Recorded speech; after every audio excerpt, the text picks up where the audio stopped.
And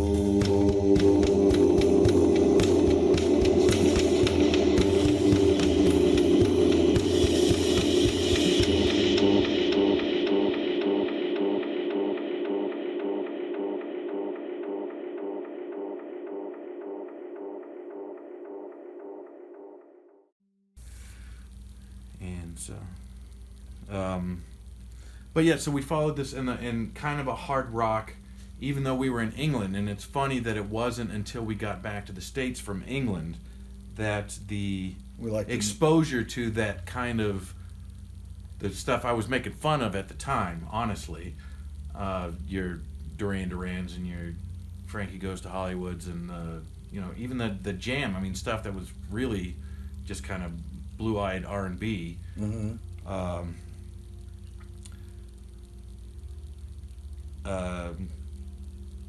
I didn't have Adam and the Ants and stuff. I didn't appreciate those at the time. I didn't appreciate that those were the hit makers at the time that we were listening, because there's it took about a year to get here after we left there. Yeah, there was a show called Top of the Pops that played every Thursday night, and we would watch that religiously, even though fairly little of it. I remember one of the "Come On Eileen" was a song that I loved, even though it was not necessarily in my hard rock wheelhouse. Right. But I loved Turning Japanese, the Vapors, when that was on there. Yeah, and so we kind of discovered Iron Maiden. I remember, I think it was on a trip to Wales. The first time I ever heard of Iron Maiden was the Killers album, and it was a big poster right. in I remember that too. In a record shop. Yeah. That made an impression on me. I was like, what the hell is that? And it called back my Queen News of the World story. Fear. Let's see. Well, to be fair, the look of that guy on the inside of the record just looks so freaky. Okay, here we go. See, that'd be a spot where I could put in a picture. And there you go. You go, that's why you were freaked out by that album. Let's see. Because it was years before I realized, oh, the guy in the front of that has the members of Queen in his hand. Yeah. That and that was sitting under a bed when we were just before we moved to England, and I knew that there was a copy of this album under the bed that I was sleeping in, and I couldn't not picture this metal hand coming, gripping the entire bed. We were at Aunt Charlene's house. Yeah. And I could not sleep with this album under the bed, and I was terrified and felt silly, and deservedly so, because when I asked somebody to move the album, they told me to go to bed. With not a lot of sympathy. So February 27th, 1984 was the work. So we were still in England. Okay. Because I remember buying it at Tom's Music here in Victorville. Or, I guess I don't give a shit where people know where I live. Oh. Like 5 people are going to go, oh, let me look that up. Yeah, you have to go. If even 5 people. Yeah. But I went to Tom's Music, and that was the first time I bought it. So I don't know if you had it already. So maybe the one copy we bought. So that, I guess, again, we digressed. But Mom was going to buy 2 copies, one for you and one for me.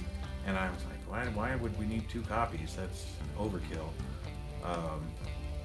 Well, we got to a point, too, where we weren't matching up even in high school. Yeah. And so, because I did make a sharp left turn I heard New Order, and I was just smitten right away. I was just like, I have not heard anything like this ever. And what year was that? Was that Blue Monday, or was it later? Was that later? True Faith? It was before True Faith. Like Brotherhood? Before Brotherhood. Low Life? Low Life. So I heard Low Life, and I was going to say that too, but you kept saying before this, right? I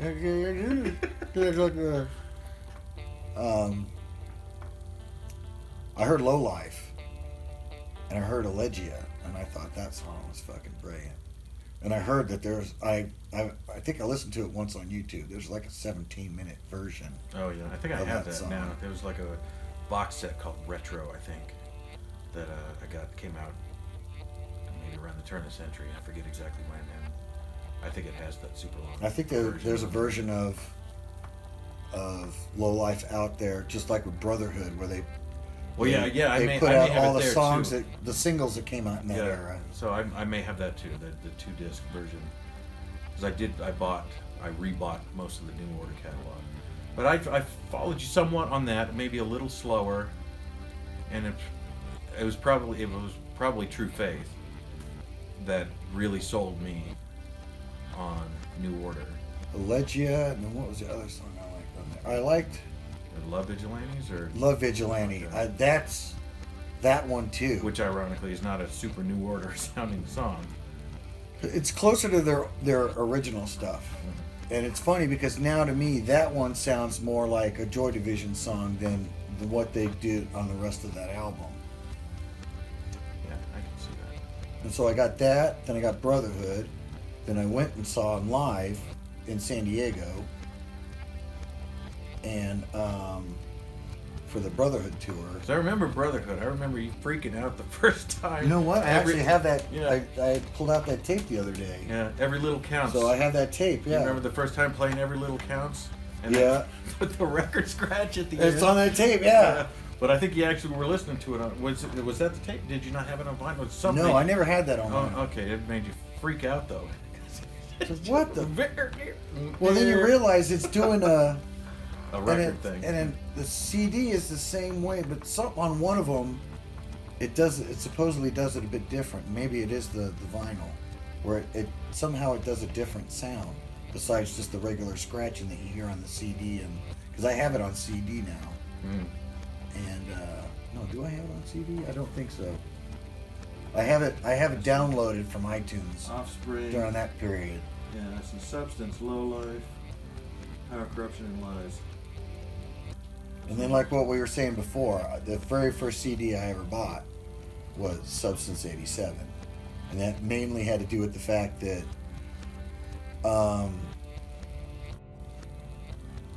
I was already kind of moving away from records. And I wanted to get into CDs, but yeah. So you had to underscore that point. Because not the first New Order you ever bought, but the first CD. Yeah. Period. You ever bought. Yeah. Okay. Yeah. No, Low Life was Life was the first on tape. Then I bought Brotherhood on tape. Then I bought Substance 87 on tape. And the reason why I started getting into tapes was I would always buy the album. The first time I would play it, I would record it, and then so like when all my albums got stolen, a good chunk of those were only ever played one time. They were pristine. And that was the idea, was you don't play your record, you record it, put it on tape, and then you could actually take it with you. That was the other thing. So then I was like, well, why don't I just cut out the middleman and just go with tapes? You know, it's going to sound probably a little bit better than the way I'm recording it. So then I found out that Substance 87, after I got the tape, on CD, had all the B-sides. Yeah. So then it was like, well, I want the B-sides. So then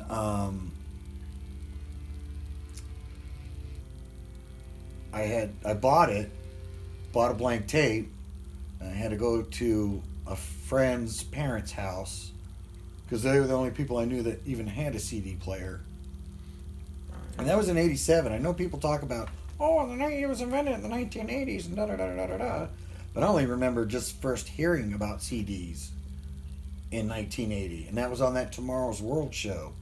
They would actually come on before Top of the Pops. Yeah.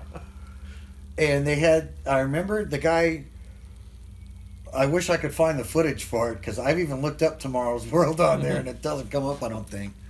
And he takes the CD and he plays it and he's like, it sounds absolutely fantastic. You probably can't tell through your speakers of your television, but and then he takes it and he puts it in a tub full of sand, and then he kind of steps on it a little bit, and then takes it and puts it in.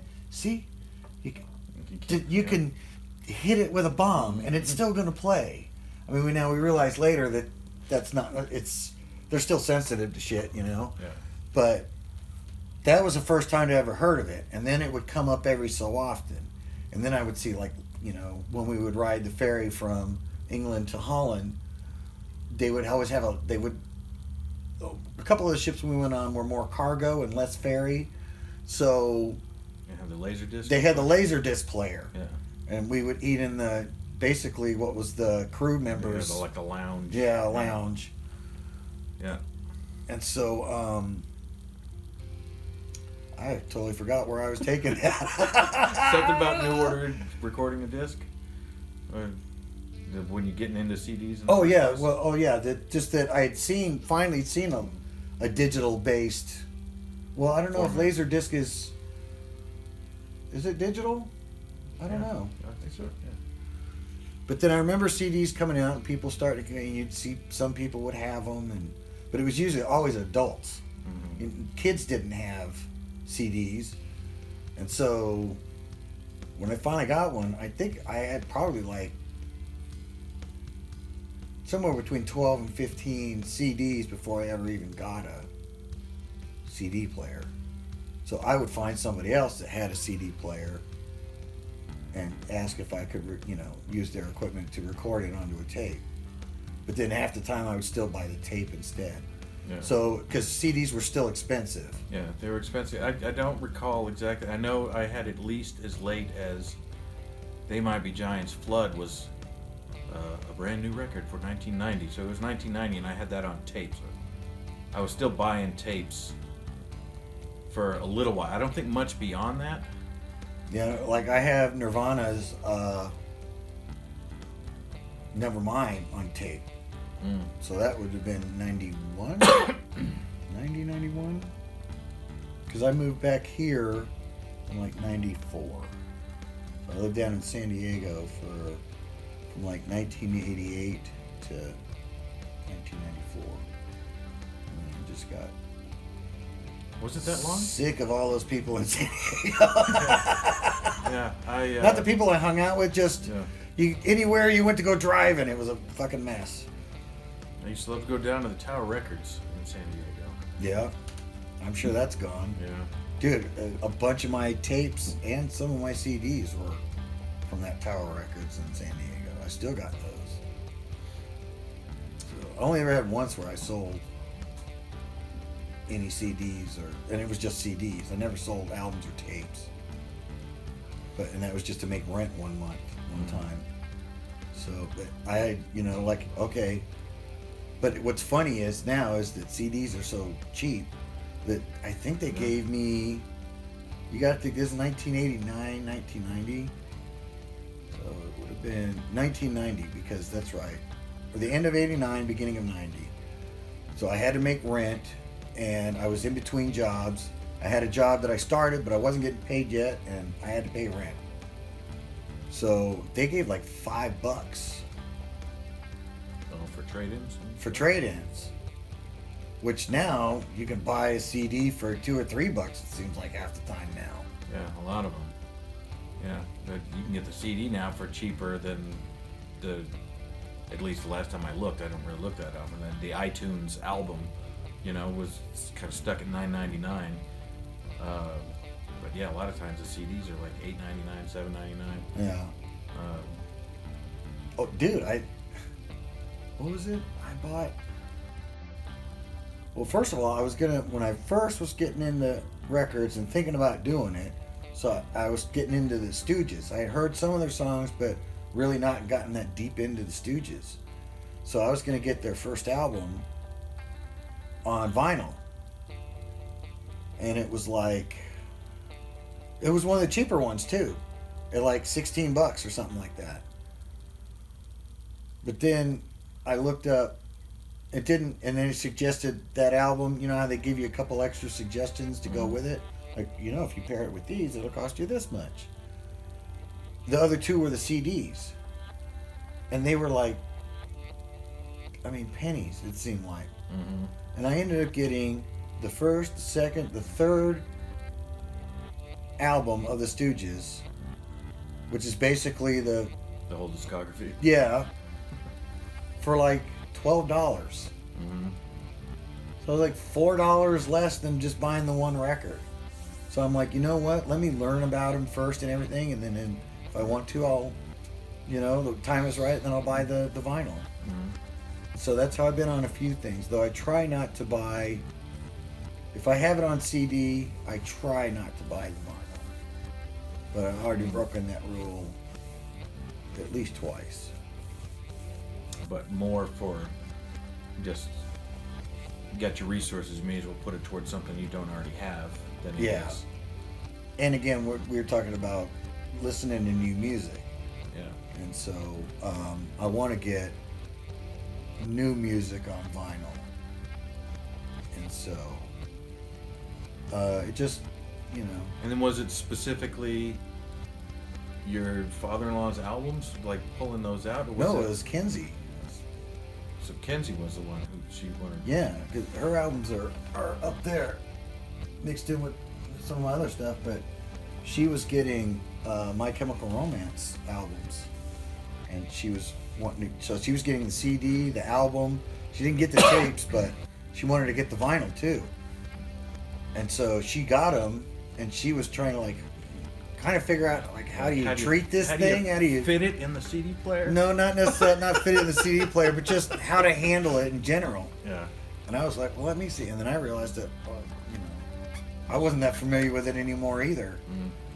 And but it was neat. It didn't take long to get back into it, pulling it out a certain way. And dude, she has a couple of those MCR albums. The vinyl is just beautiful, beautiful. Splatters, marbles, smokies. Yeah. I love everything about the vinyl revival, except buying and collecting vinyl. I mean, I'm deep enough in my collection at this point where I don't want to necessarily rebuy a lot of things. I've got things that I've already rebought 100 times, not 100 times, but so like Peter Gabriel's "So," I originally owned it on vinyl. Then I bought it on cassette. Then I bought it on CD. And then I bought the remastered CD. Right. So that's 4 times I bought Peter Gabriel's "So" album. Right. It's a great album. It's worth it, but you're only you can only listen to one format at a time. Yeah. And so I did that for the one vinyl new wave thing, but I didn't feel that Peter Gabriel was new wave. Yeah. He's like more world music to me. At this point, yeah. Somewhere between art prog and world music. I would still call it pop, but and so not new definitely wave. His poppiest moment, but yeah, but even then, one of the things that was kind of always fun about new wave was that it was danceable. Yeah. You could dance to it. Even Devo you could dance to. You try dancing to Peter Gabriel. You could do this dance. You could do this, yes, that's about it. With a boombox. But yeah, God, we digress so much all the time. I keep wanting to hit points going backwards that we've glossed over. I know, I'm terrible about that. And so, going back to the Genesis, New Order, this stuff where I was still kind of following you, and at some point we split a little bit, and I stayed. Once we got to the States, and Howard Jones' "Dream into Action" was the first album that I was listening to, because I would listen to them when we got here, the top 40 every week. And "Things Can Only Get Better" was a song that I felt I need to own this song so that I can play it whenever I want, because hearing it once a week on the top 40 is not doing it for me. I need to hear it. And so I think was probably the second or third album that I bought. So right in the very, very beginning, I think I was buying albums. I ended up with maybe 30 or 40 albums that I ended up giving to you. Right. That then subsequently got stolen out of a locker, but not a lot. A storage locker. Storage locker, yeah. But I was still kind of feeling my way. So you have your titles that you say you know, that you cop to, that you bought. But I was feeling out my musical identity at this point, and both musically and socially, as you're getting to be an older teen, I'm a younger teen, you're doing your thing, and I'm doing my thing. And there wasn't a lot of brother time necessarily in the late 80s before you left for San Diego. So I was figuring out what it was that I actually liked. And then it kind of went from you as my primary influence up to age 12, 13, to then adding in the people whose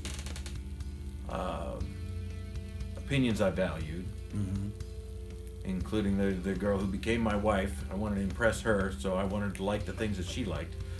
And it turns out, and I did like the things that she liked, because I wasn't pretending. But I mean, I remember scoffing at like The Cure's "Let's Go to Bed" at the time when it was current,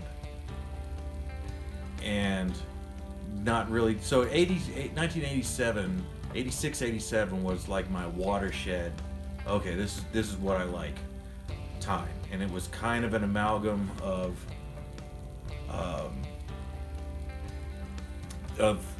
the few influences, but of you and my wife, who was not my wife at the time, as I was in high school, and a handful of other people. And I kind of, so I guess it maybe oh my God, that's good crap. Yeah, you feeling that one, aren't you? I kind of backlashed a little bit on the hard rock. You're getting cats descending upon you now. They got two of them. I got two. Yeah. What time is it? I don't know. We're getting cat asshole in this video. I don't think they complain against it, dude. I see a lot of dog balls too. So, let me just give them some food. All right. Keep talking. I can still hear you. All right. So